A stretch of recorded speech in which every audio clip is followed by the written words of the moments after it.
በጣም ብዙ የቤት እመቤቶች ልክ እንዳንተ እንደዚህ ነው የሚያሳልፉት።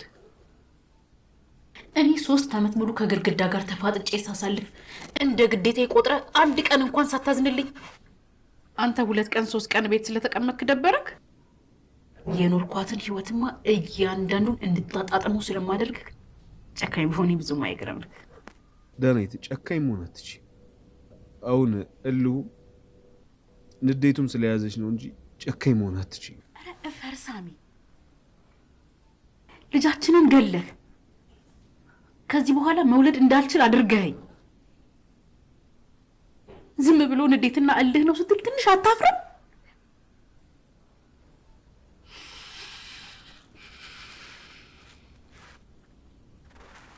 ያዝ።